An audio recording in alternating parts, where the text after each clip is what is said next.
Ceiling Cat has taken over. Hang on, I'm trying to get him down. Come here, come here.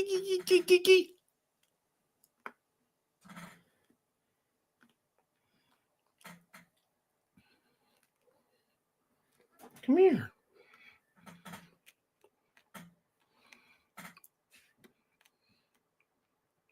Cat. How are y'all doing? Boy, we're out of sync, aren't we? Cinco de Mayo. Anyway, we're going to do this real quick. I'm going to give you a breakdown and explanation afterwards. And then we'll do coin pushers later on tonight. How's that sound? Sound good?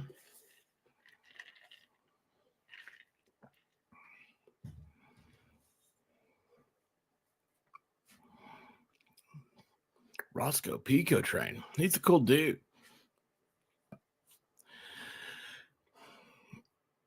You know, I just realized something. Hang on a second. Let me see my audio.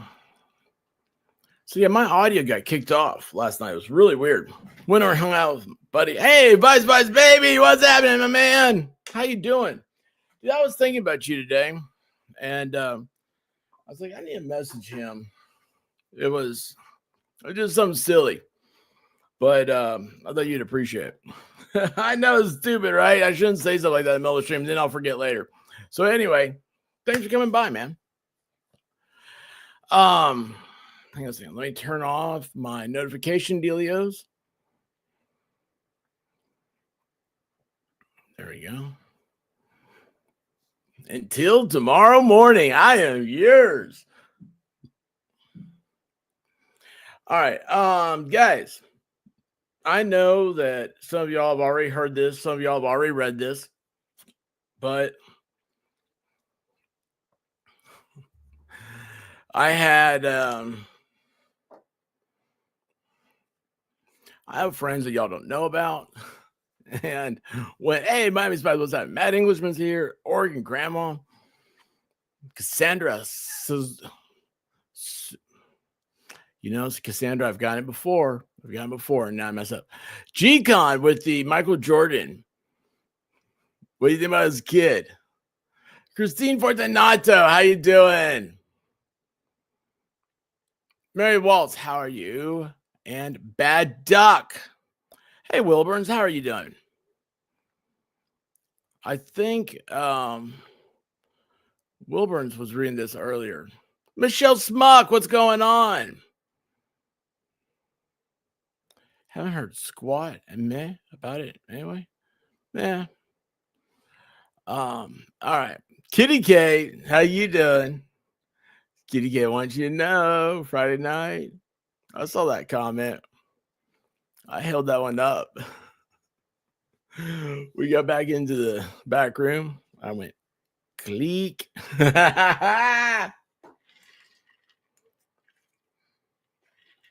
Broken Baker saw it. I love it. Oh my gosh, Kitty K, you're so awesome. Anyway, okay, so here's the deal. We're gonna go over this. A friend of mine. It's like, no, you really got this. Hey, David Air Force Vet, what's happening? Because I'm like, look, man, I'm done with this. I want to have some fun. We're gonna do some coin pushing tonight. Last week, our coin pushing got interrupted, and then so this week.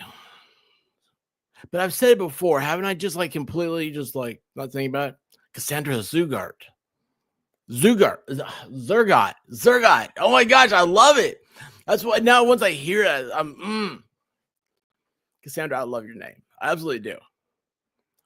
Pushed. It did. It got pushed.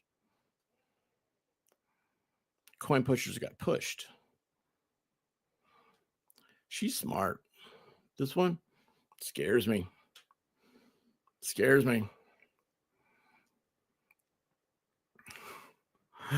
Anyway, all right. So, like I said, Will Burns did this earlier. Yeah. So I have a buddy of mine reached out. He's like, have you been paying attention to this? I'm like, you obviously haven't been paying attention to my streams, have you? It's like, anyway, he thought this was funny. So I said, yeah, let's do this. He sent it to me. It's like, thank you. Thank you. Thank you. Thank you to everybody who sends stuff to me. I appreciate you. I'm not going to name names right now because I can never remember who wants to and who does not want to be named. But here's the thing: is I'm going to analyze this afterwards. Okay, I've been putting some thought to it since I heard Will Burns today talk about it, and I was like, I think a lot of people are missing out. Maybe I don't know. I was going to do a shorts. Is all I was going to do. Got a shorts ready. And I was like, we can do an analogy. Do an analogy of it. All right, let's make this quick and easy. And wait, where'd that go? That's it. Now, I am not as good of a reader as Baby Vice's. Wait, Vice Baby. Sorry. Vice Baby. So I will. What am I trying to do right now? Oh, I'm trying to do that. Sorry. So I will try to keep you entertained with fart jokes, maybe. I do fart jokes. Actually, Bad Duck tells me fart jokes, and I read them. I can read them. All right, let me turn my monitor down because this is obnoxiously bright. You see how bright that is? Holy cow. I had no idea. All right, there we go. Maybe I need like an angle on my monitor.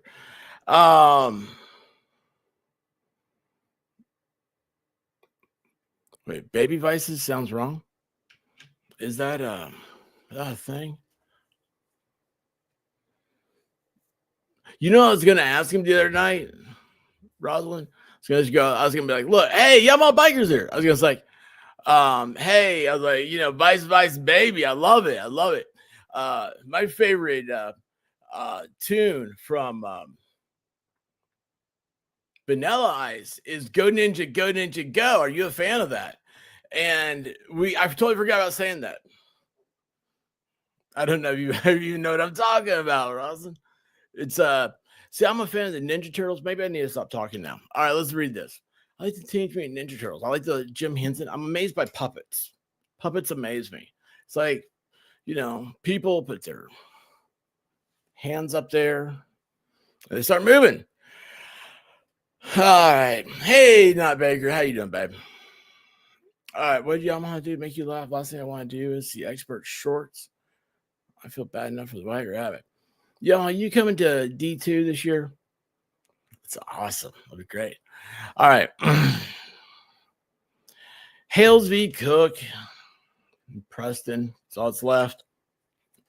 So remember we did a motion to compel the other day, and then yesterday was the response to the defense asking for a continuance. All right.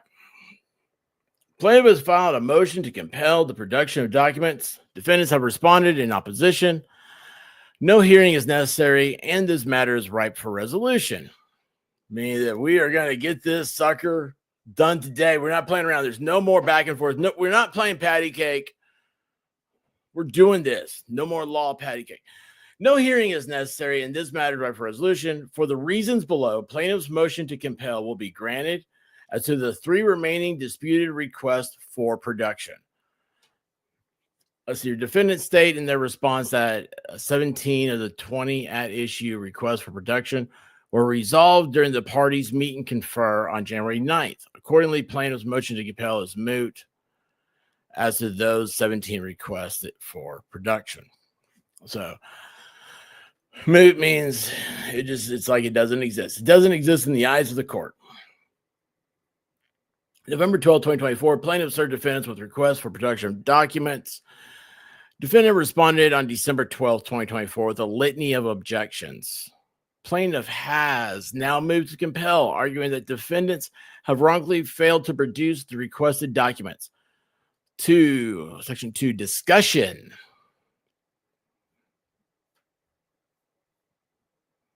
What's the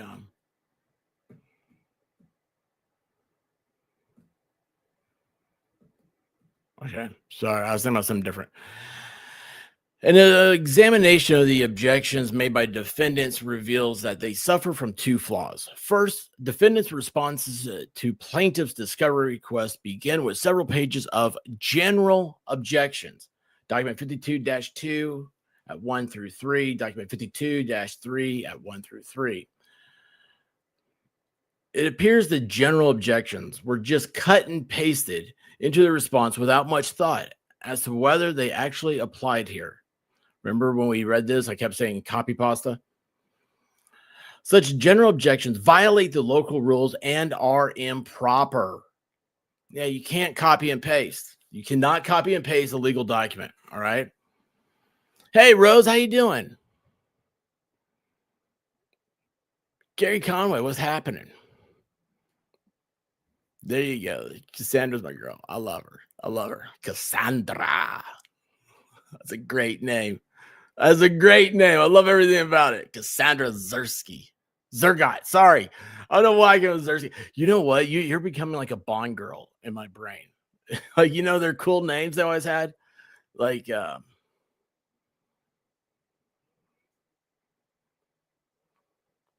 don't know if I can say their names, to tell you the truth. But anyway.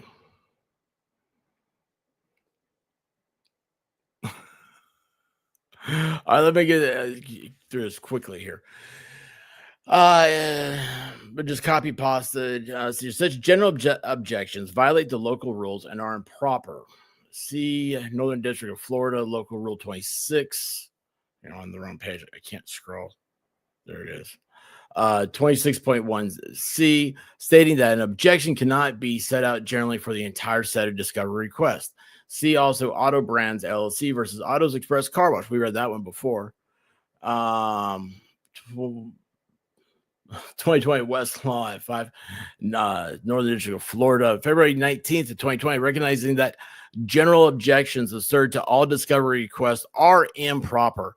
Thus, defendants' general objections are akin to no objection at all and fail to provide a basis for refusing to provide plaintiff with the requested discovery. Guys, this is my soapbox moment here. You know how the other day, if you're paying attention, I said, you know, you can't just object like in TV. It's like objection, and judge goes overruled or objection sustained. No, you have to say what you're objecting to. You have to be like, okay, I'm objecting because leading. I'm objecting to, I don't know. There's a squirrel loose over there. Whatever your objection is, you have to say what it is. So that way the issue can be brought, there is a rule for it. And,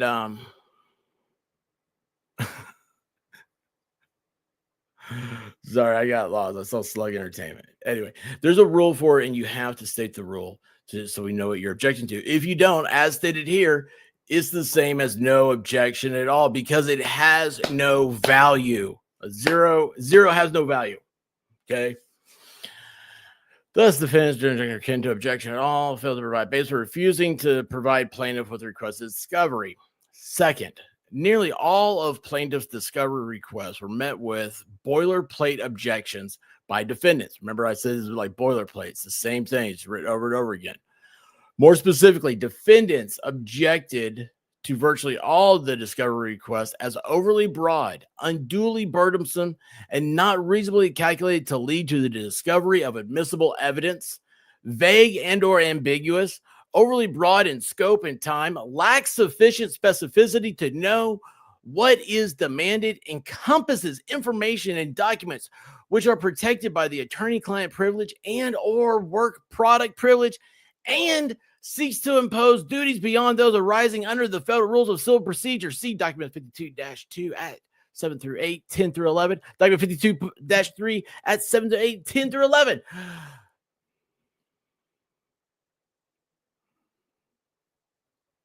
Defendants object to virtually all the discovery requests. and this is what they said. Remember that? I was like, I can't read this anymore. I'm just reading the same thing over and over and over again. So thank you, Judge Smells, for getting this. I don't know the judge's name. You guys call him something. I don't know. Only judge I know is Judge Smells from Caddyshack. Natalie Baker, thank you so much. She has gifted 10 memberships. Y'all, Natalie Baker, thank her if you got membership. Go over to the members, the community tab. There'll be one that says members, and there's a link to Discord in there. Come say hi. Come hang out. Natalie is there a lot with it's a bunch of people over there. It's like they end up having a chat room, but there's also places to put like breaking news and update and stuff, and just have a generally good time. But Natalie, we don't ever get enough. Wiggle, wiggle, wiggle, wiggle, wiggle. Thank you, Natalie.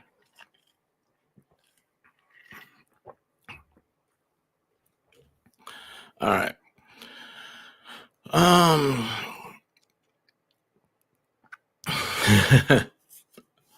Defendant's objections are improper. This throw spaghetti against the wall and see what sticks type of boilerplate objection has been consistently recognized as ineffective. See LSB Pilot Travel Centers. I know Pilot well. 2019 Westlaw 139 Jenny 82534. Northern District of Florida, September 26th of 2019.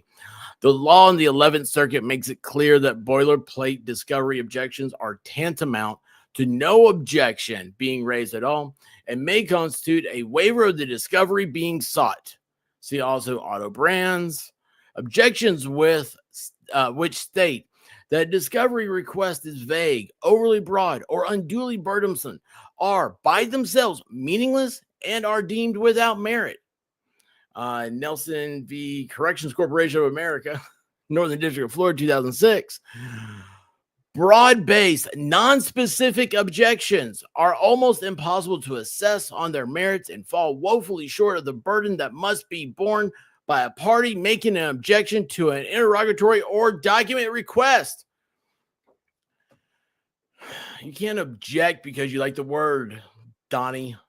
One thing I was noticing here, so I kept every time I see a case and I'm putting like Northern District of Florida, I'm saying where they are because I got scolded on that yesterday reading the motion that Shockett had put a lot of cases that were 10th Circuit when they should be 11th Circuit because surely there's 11th Circuit controlling law there. And I was like, oh, that's a good point. That's a good point with that. So, hey, Jerry Am, how you doing?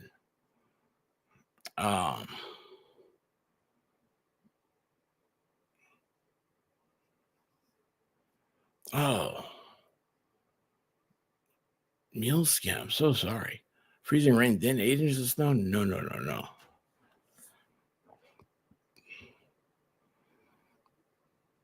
I love Freckles. Let's see here. Broad-based and specific objections are almost impossible to assess their merits and fall woefully short of the burden that must be borne by a party making objection. Okay. The prohibition on boilerplate objections is not new. The defendant's counsel should have been aware of it when he drafted the objections in this case. Now the judge is getting. Judge is saying over there's the whipping post. You want to tie yourself to it? Because right now I'm telling you where it is. That's the whipping post right over there.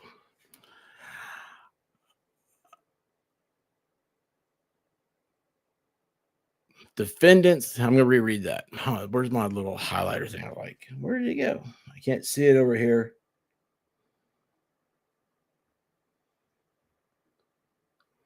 Yeah, there we go. All right.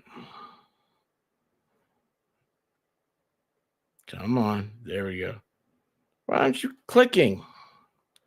Click. No, I don't need a definition of it. Click.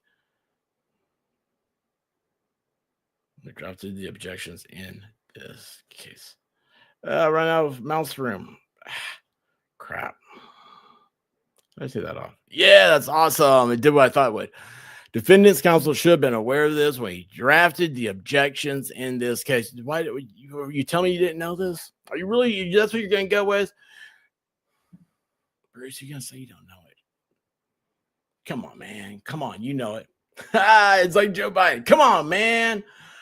The court will not wade through the boilerplate and identify which, if any, of the litany of objections may actually apply to a particular discovery request. Thus, defendant's boilerplate objections are akin to no objection at all and failed to provide a basis for refusing to comply with plaintiff's discovery request. Although defendants have attempted to provide specific objections in the response to plaintiff's motion to compel, their attempt is unavailing. Ellis, 2019. As another court has explained, the court will not rely on post hoc justifications for a party's boilerplate objections. Lorenzo v. Systems, Inc., Middle District of Florida in 2018. Thus, to the extent defendants try to raise specific objections in their response, the court finds that defendants waive these objections. See here at id. See also Nelson. The objections here were facially insufficient and thus were specific objections, thus more specific objections that might have been made are now waived. What that court saying is that, you could have been very specific. You could have said this stuff, but you didn't, so it's waived. Sorry, you don't get that chance. There's no redo. There's no redo. This is the law, man. This is a courtroom. This is war. You don't go in there and go, oh, man, let's play patty cake. Come on, can we have our banky? No. Pull up your socks. Straighten your tie. Come on, Clark. Because defendants' objections to the 3 discovery requests at issue suffer from the flaws identified above, these objections are overruled. Instead of lodging specific and well-reasoned objections in a manner that complied with the federal rules, the local rules, and the case law. That's a threesome. That's a menage a trois slap. Defendants haphazardly threw out generalized boilerplate objections. It is not the court's job to figure out what specific objections could have or should have been made and then to rule as if those objections had been made. It is the court's job to look at the objections that were made, and the objections that defendants made in this case were improper. Thus, the court will grant plaintiff's motion to compel as to the 3 remaining at issue requests for production. Requests for production numbers 5, 11, and 12. Bum, bum, bum. What's the whole thing? Now, what is 5, 11, and 12? Do y'all remember that? What they are? Hey, Dan Davis, what's happening, my man?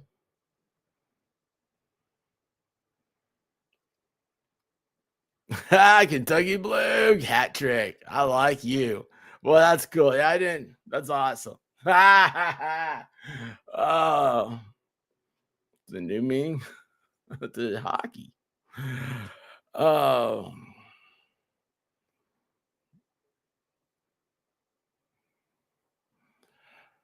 Yes. So Liz Barnes right here. This judge can be very fair and efficient. I think he's trying to avoid any appeals. Judges hate to be appealed. It's natural. It's in their DNA. It's like when they put their hand in the Bible, like something like energy overtakes them and changes their DNA to always hate to be appealed. Oh, they hate it so bad. But then if they do get appealed, then the Superior Court agrees with them. Man, they will let you know every time you talk to them.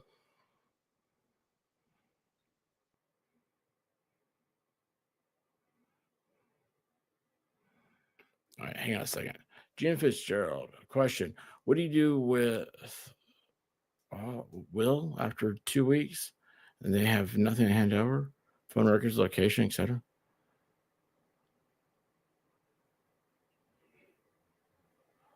So you're saying like if they don't turn anything over, well then they're saying they can be held in contempt. There's proof they had the stuff. I was on with MG Law last night. He's still one of those sovereign citizen cases.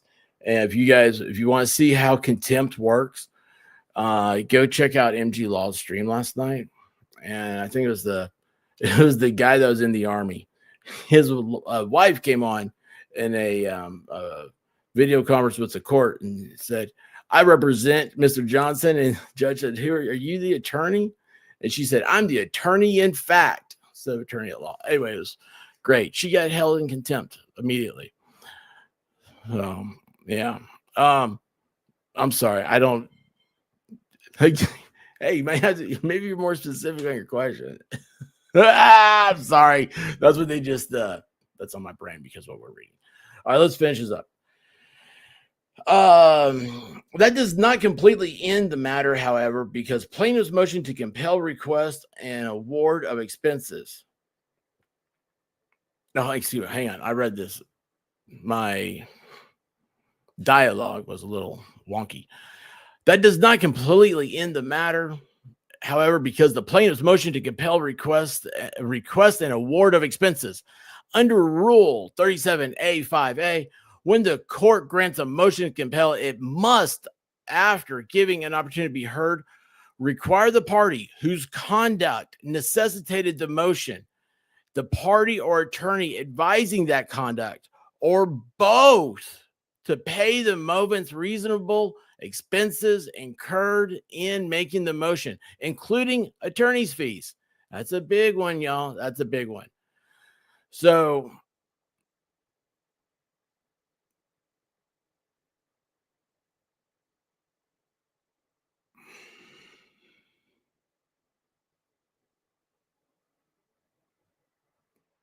yeah, you shouldn't have to make a motion to compel. That's what this is saying. So it's a discovery request. Why are you making a motion to compel? As soon as you file a motion to compel, you are eligible for attorney's fees and any other reasonable expenses. That's what that's what I'm reading Rule 37A5A as. And I've not looked at it. I don't know. Maybe I'm a little dehydrated. I don't know where I am right now. My shoulder hurts. I need an acupuncturist. Let's see here. See also Bachelor v. Nationwide, Northern District of Florida, stating that an award of attorney's fees is mandatory under Rule 37A5A unless one of these exceptions apply. And if Wilburns is here, this is when I saw this on her stream a little bit after this. But the court should not order payment of expenses. So you got the judge, you got the defendant, you got the plaintiff. So we got Jeremy's plaintiff, and Cook and Preston are the defendants. And because Jeremy had to do the motion to compel, they must be liable for that motion, unless the movement filed the motion before attempting in good faith to obtain the disclosure or discovery without court action. That's a phone call, man. That's your, hey,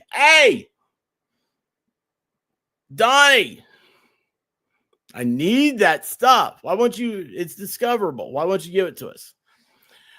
2, the opposing party's non-disclosure response or objection was substantially justified. So we didn't provide it because it truly does not exist.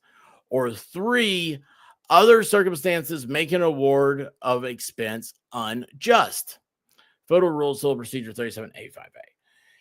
Here, the court has determined that plaintiff's motion to compel should be granted, but an award of expenses must be unjust under the circumstances. More specifically, the court believes the plaintiff's counsel does not have entirely clean hands. The court's saying that Jeremy's lawyers, it's been playing in the mud. According to defendant's response, in an email exchange regarding attempts to resolve some of the issues raised in the motion, plaintiff's attorney responded, "I will never stipulate to anything that has no basis in the jurisprudence of the world." I remember that. Everybody thought that was kind of funny and all that stuff. Judge didn't think so. You're not being professional. You know better, Esquire. Please stop acting like you are not an attorney. That is what Shockett said to Bruce. What's his name?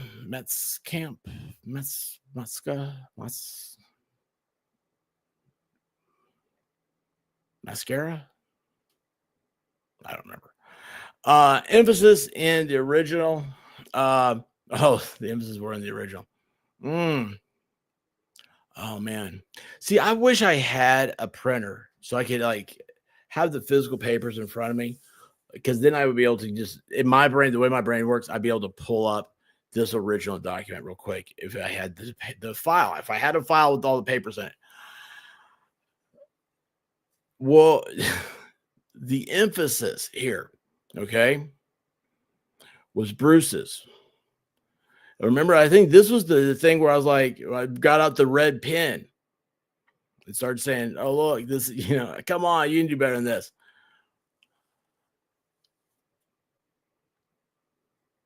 Bruce emphasized that because he knew Shockett screwed up.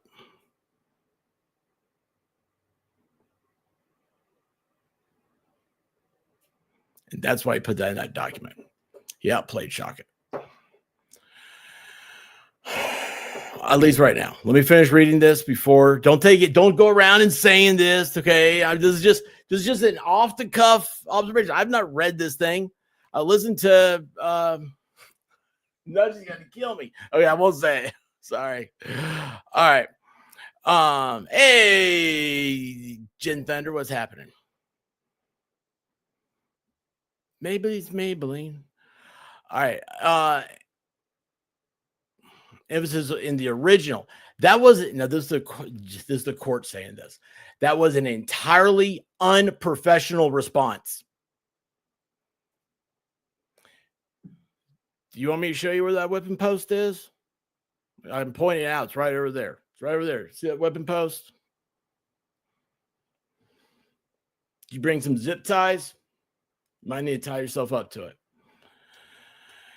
That was an entirely, man, I would.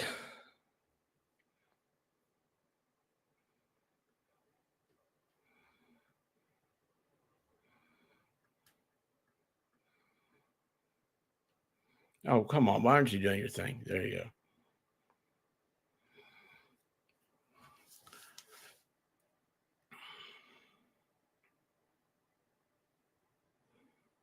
Next bar meeting is going to be interesting. Hey, how you doing, Jacket? You doing anything? Have you done anything? Are you replying to anybody unprofessionally?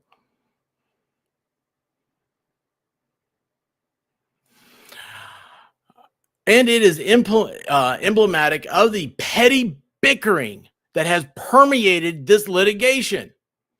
Judge is sick of it. It further appears that plaintiff's counsel failed to respond to an email sent by defendant's counsel in an effort to resolve some of the issues raised by the motion to compel.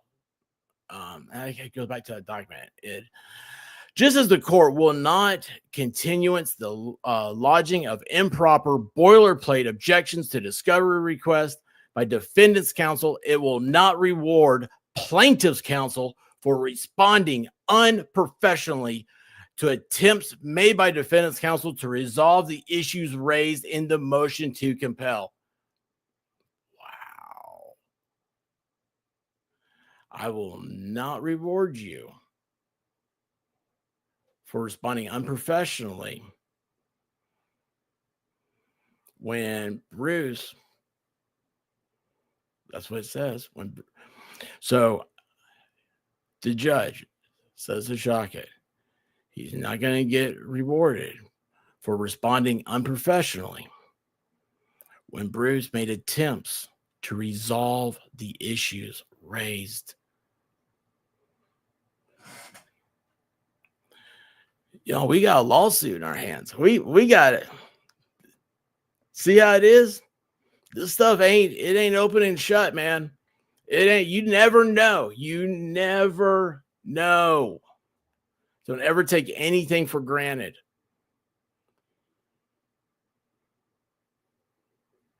Yes, JC Mack, absolutely. If he didn't, it'd be in this document. He'd be held in contempt. These are legal documents. Everything that's here is facts. It is presented to the court as facts. Let's see here.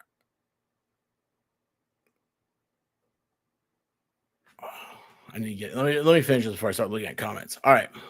See the Federal Rules of Procedure 37, 1970 Advisory Committee's note to subdivision A4 explain that the court retains the power to find that other circumstances make an award of expenses unjust, as where the prevailing party also acted unjustifiably. Accordingly, the court finds it would be unjust under the circumstances to order defendants to pay plaintiffs' expenses. For the reasons above, it is ordered that 1, plaintiff's motion to compel the production of documents, Doc 52, is granted in part to the extent that defendants must, within 14 days of this order, produce to plaintiff any non-privileged document within their possession, custody, or control that are responsive to plaintiff's request for production, numbers 5, 11, and 12. 2, plaintiff's motion to compel the production of documents, Document 52, is denied in part as moot regarding plaintiff's request for production that defendants have responded to. Request for production numbers 1 through 4, 6 through 10, and 13 through 20.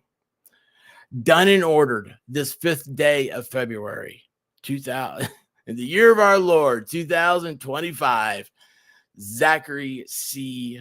Belitho.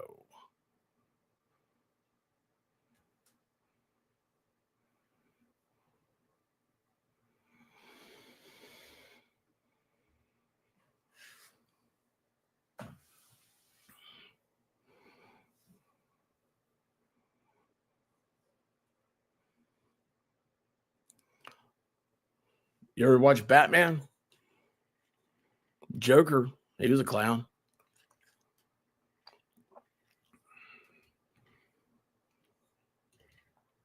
You gotta be careful of clowns.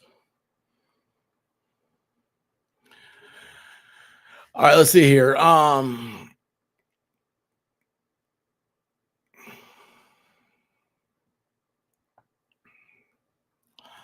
Doesn't matter what you believe, JC. It matters what the court believes. And these are the rules of court. Bubbles he's a officer of the court. And whether you like it or not, he's taken an oath, and he has not done anything to not be licensed to practice. And he is licensed to practice for this case too, through special procedures. And I mean, you guys, you start making assumptions about this stuff. That's when you get in trouble, man. That's when you get in trouble. That's what it's like, man. Okay, hey, look, let's talk about this one. Yes, you really want to. Hey, look, I turned the brightness back up on my screen, and all of a sudden I can see myself. So if you're Jeremy and you read this order, do you tell Shockett, well, I guess I don't owe you for that?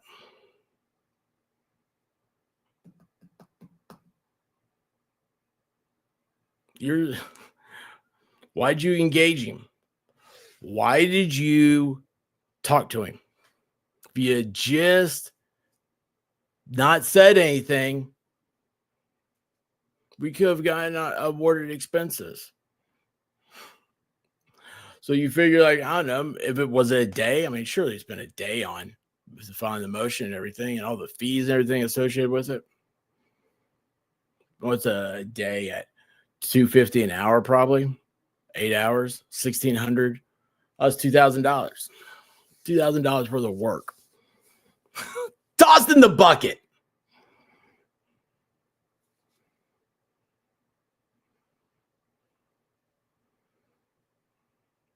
Think about that, man. I feel sorry for Jeremy, man. I really do. He doesn't deserve this. And this is why it's Barbara, I do not remember this one. I wish I had, if I had a printer, I'd have all this stuff printed off in front of me. But you know,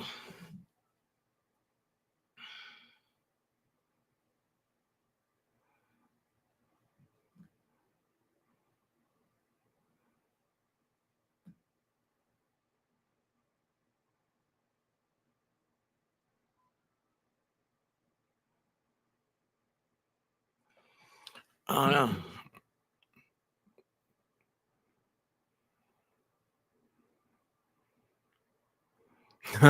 Winks. Isn't he like way more than that now? I'm just guessing. I'm just guessing. I don't know. It's been so long. Like, yeah, remember, I do not take what I say as any authoritative anything. Everything I do is I'm an entertainer. The only thing I have attached to the law still is my degree. I don't go into I don't go into an office. I'm not licensed to practice. I'm not anything but just a wisecracking smart aleck that wears sunglasses on the internet so I can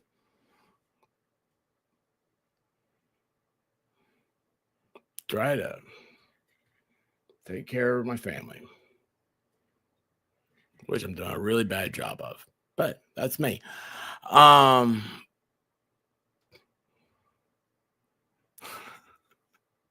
That'd be funny. That would be funny. See, I'm gonna go back see if I missed anything here.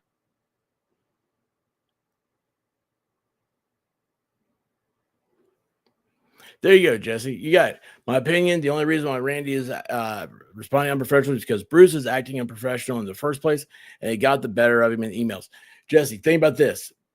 You get into an argument with somebody. We've all got into arguments with people, right?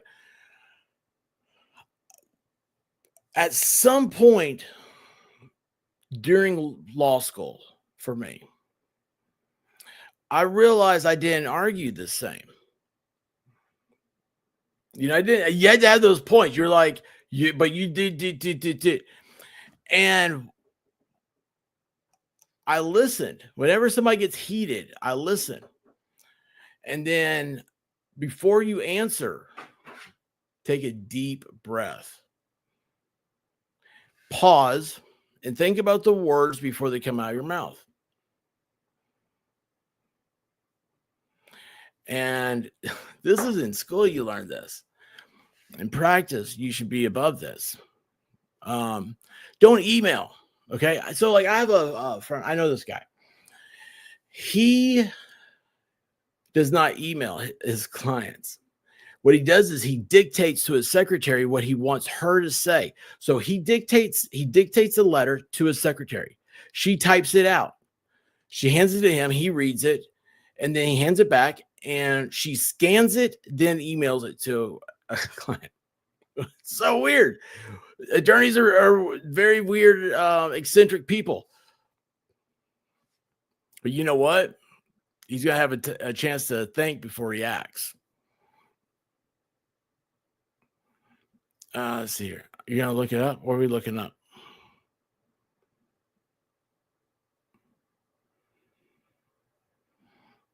Oh, it's $400 an hour?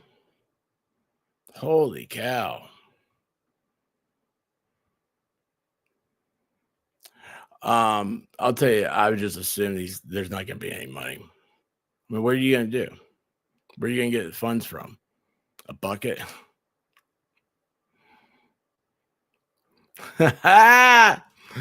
No, you aren't. No, you aren't.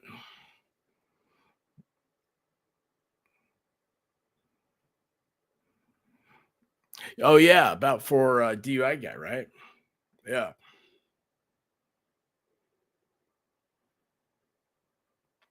Oh, Phoenix. I hate that.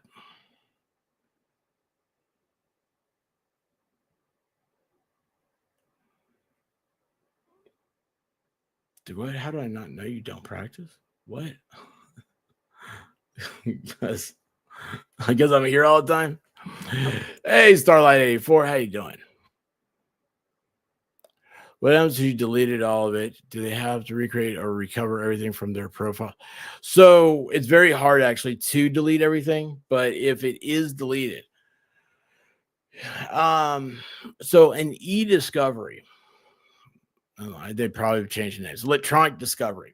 That was a big, huge item. So it's constantly evolving, right? And there are big corporations and stuff. They have divisions set aside just for handling e-discovery, and it's like if you know or should have known you're going to be sued, then you should keep a record of everything you've written down, or sent or whatever electronically, because it could be used for discovery. It's I don't use email, man. I don't like it because email is a forever thing. It's much better to use small words and talk in person. But yeah, the providers usually can recover it if they did it intentionally. That's another area you have to go down. I don't know. I don't know what the answer will ultimately be. Keep the bucket. Yeah, I need to get my other bucket out. Where'd my blue one go? He just runs all over the place, little Fred. Do U.S. attorneys have some kind of insurance case to get sued? Yeah, it's malpractice insurance, just like doctors have. Attorneys have malpractice insurance.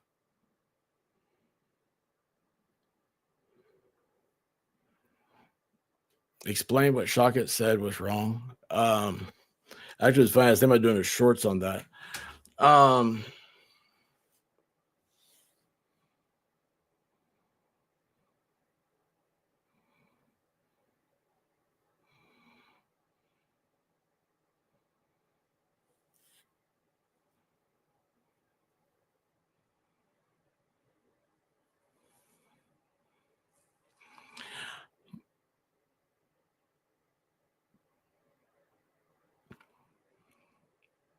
Awarding fees would be like awarding a child for throwing a tantrum.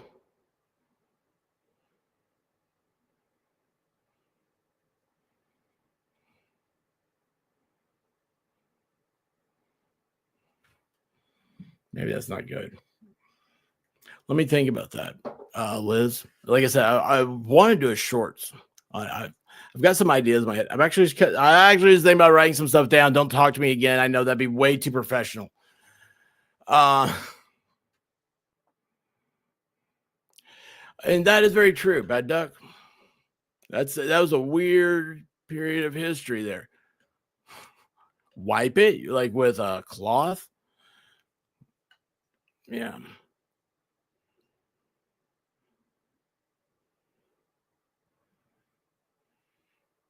Oh, Beth G for the win. Look at this. I worked for a large corporation before the internet connections. The in-house network had deleted file sites. Nothing was ever truly deleted. A lot of companies to this day have them.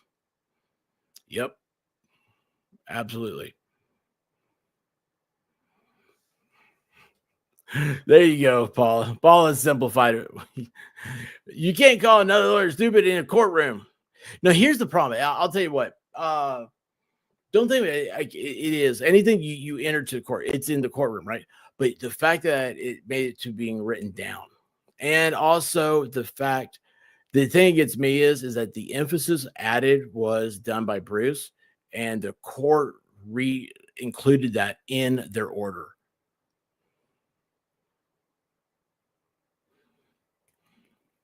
Because the emphasis was not added, it was not there, it wasn't done by Shockett, it was done by Bruce.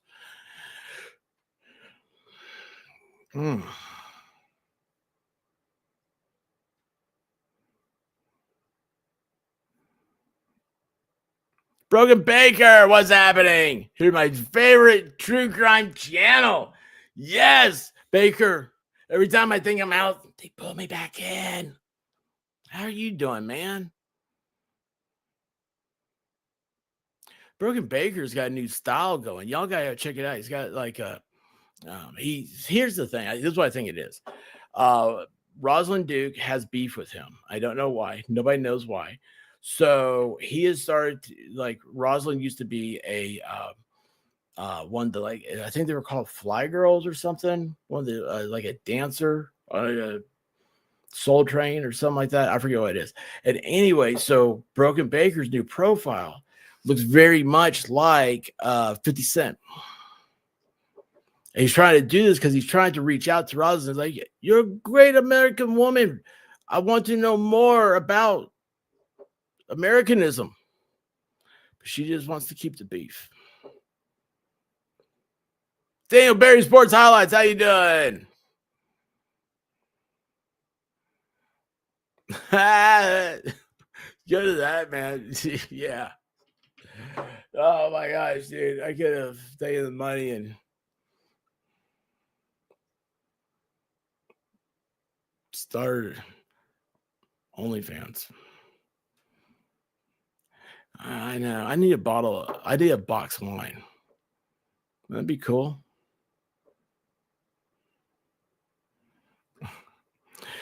You could use the phrase, wisdom is chasing you, but you're faster.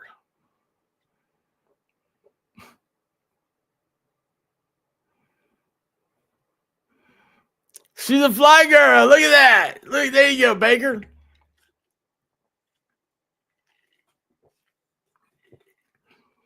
She is, man. Yeah, that's where Rosalind's from, I think. It's like fly. You know, hey, do I have a hat in here? I don't have a hat. Oh, here's one. Well, this is this is a country hat, right? So this is not because I don't have the, you know, it's gotta be like flat bill. It's got to have like the price tag on here. Like, ah! No, man, that's me going out with dogs with guns and having fun, stuff like that. That's Rednecks with Paychecks hat right there.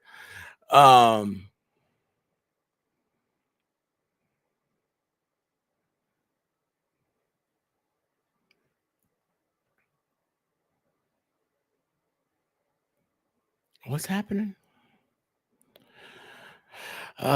Bruce hasn't cooperated at all, not providing documents or even handwriting expert. He had months to get an expert. Well, I mean, it's a defense at this point.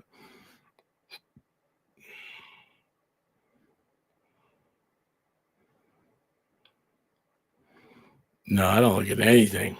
I don't look at anything, but I do dig your avatar. Oh.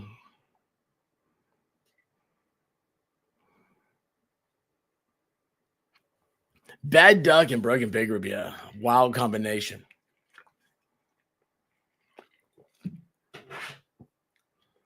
I see this CJ. Who are you talking to?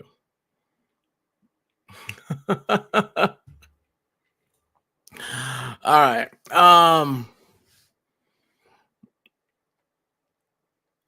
Is there anything else happening? You guys want to do a coin pusher tonight?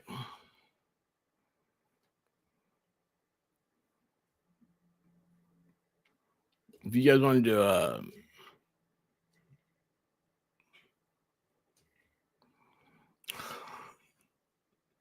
I look at a lot of things on the internet too, but I never got paid for it.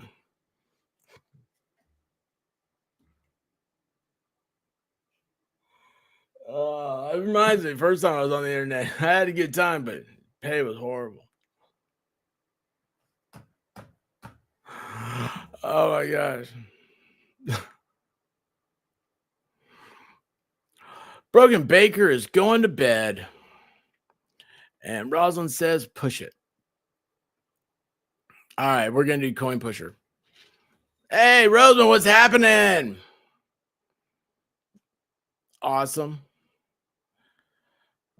All right, let's see here. I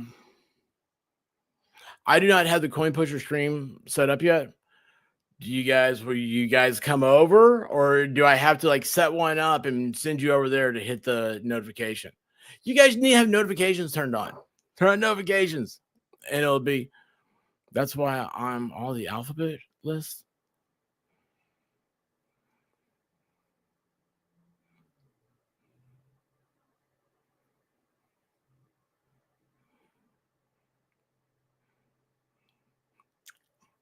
I'm not gonna say it. I'm not gonna say it. What does this mean? What is this word? Pishka? Did I say something bad? Oh, look at Betsy Weingartner. Brogan Baker, dream of Rosalind Duke. Yeah, I wish you'd dream of somebody besides me. I'm tired. All right, guys. We'll do coin pushers 9-ish. And we are not going to, that one we started last week, we're not going back to that one, okay? We're going to do a new one this week. It's going to be something entirely different. All right. Hey, Baker, ask Rosalind if she wants to come hang out at Coin Pusher stream. I'll let her push the buttons.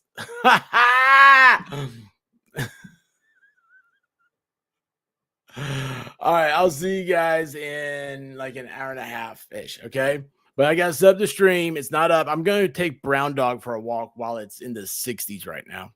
All right, love you guys. Be good at it. If you can't be good, if you take a nap, dream about me.